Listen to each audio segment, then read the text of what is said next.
Saudara dan saudari terkasih, kita tidak hanya beragama tetapi bertuhan.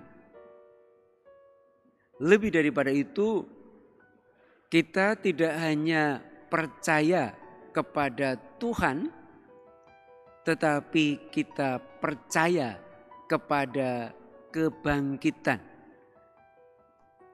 Hidup ini bukan satu-satunya. Ada kehidupan lain. Dan kehidupan lain itu tidak hanya hidup yang memungkinkan orang tiba-tiba datang atau pergi mengatasi ruang dan waktu. Seperti halnya Yesus yang masuk dalam pintu terkunci. Tetapi hidup kekal yang dimaksudkan adalah hidup setelah Yesus naik ke surga.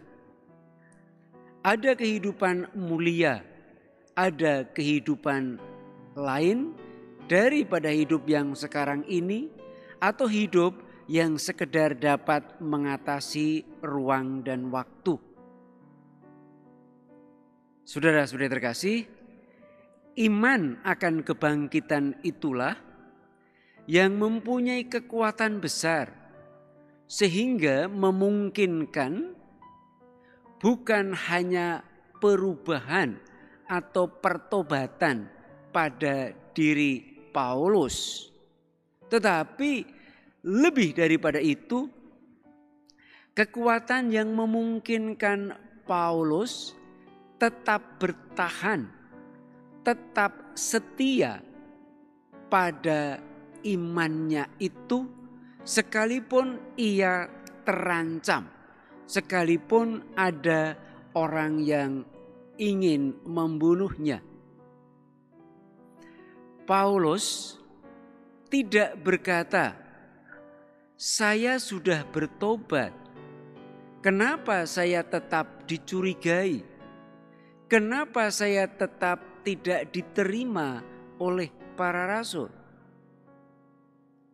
Imannya akan kebangkitan tidak membuatnya berkata demikian atau mengeluh, "Tuhan, kenapa saya sudah bertobat tapi tetap saja banyak orang menolak saya?" Atau dalam bahasa umum, "Tuhan, kenapa saya sudah berbuat baik, sudah banyak berbuat baik, tetapi tidak selalu berbahagia, cita-cita tidak selalu tercapai?" Hanya iman akan kebangkitanlah yang membuat Paulus tetap setia. Dia bertobat, kalaupun banyak tantangan, dia terus menjalani kehidupannya yang baru itu. Kemudian sudah terkasih, iman kebangkitan macam apakah itu?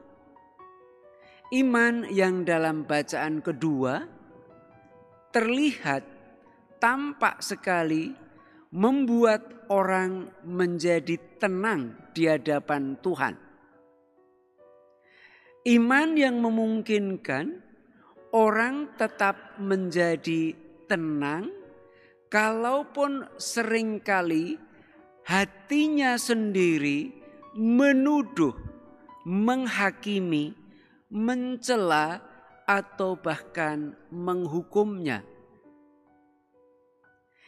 Iman akan kebangkitan inilah yang memungkinkan orang-orang untuk tetap tenang sekalipun hatinya sendiri menyalahkannya, hatinya sendiri seringkali menuntutnya, atau hatinya sendiri kadang-kadang menyalahkannya.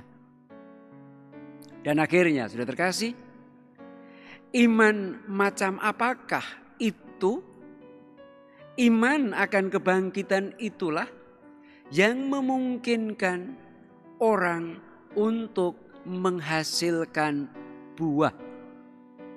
Iman yang memungkinkan orang tetap merasa satu dengan Tuhan, kalaupun banyak hal yang tidak menyenangkan harus terjadi.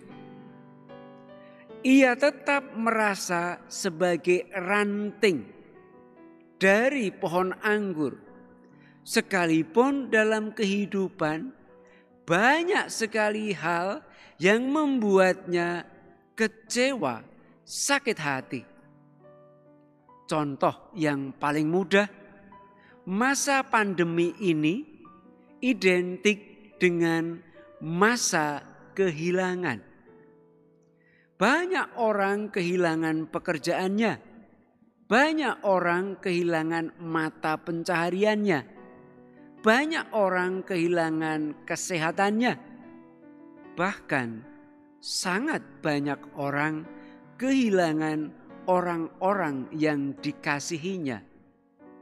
Orang-orang tempat mereka bergantung, orang-orang yang mereka andalkan. Dalam keadaan kehilangan ini, masihkah mampu merasakan bahwa ia tetap satu dengan pokok anggur? Masih tetap satu dengan Tuhan sendiri?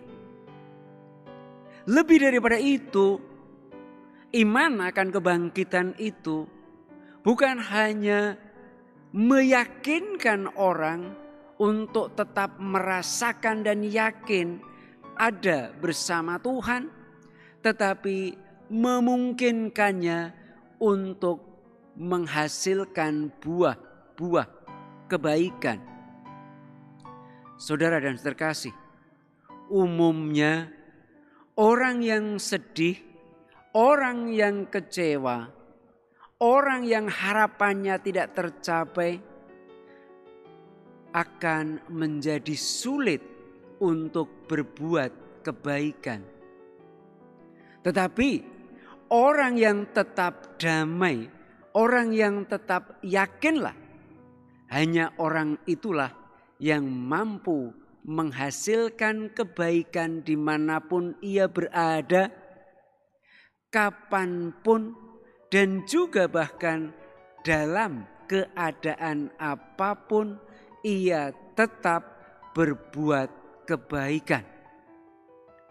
Saudara dan saudara kasih, kita bersyukur karena dalam hati kita ditanamkan oleh Allah sendiri bukan hanya sekedar percaya kepada Tuhan, tetapi percaya akan kebangkitan, percaya akan Yesus yang bangkit, percaya akan kehidupan kekal, kehidupan yang mulia.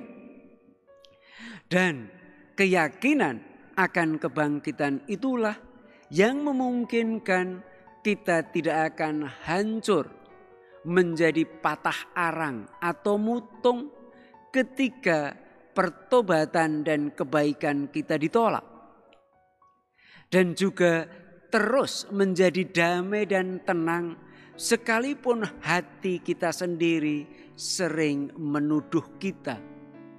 Akhirnya dengan iman akan kebangkitan itu kita tetap bisa yakin bahwa kita tetap satu dengan Tuhan apapun yang terjadi. Dan kebersatuan kita dengan Allah itulah yang memungkinkan kita dalam tiap keadaan kita tetap dapat menghasilkan buah-buah itu. Bukan hanya dalam jumlah yang sama, tetapi semakin banyak dan semakin banyak. Karena itu, hidup kita yang demikian itu akan menjadi hidup yang memberi kesaksian bahwa Allah adalah Allah bagi orang yang hidup. Allah menjanjikan kita untuk kehidupan yang kekal.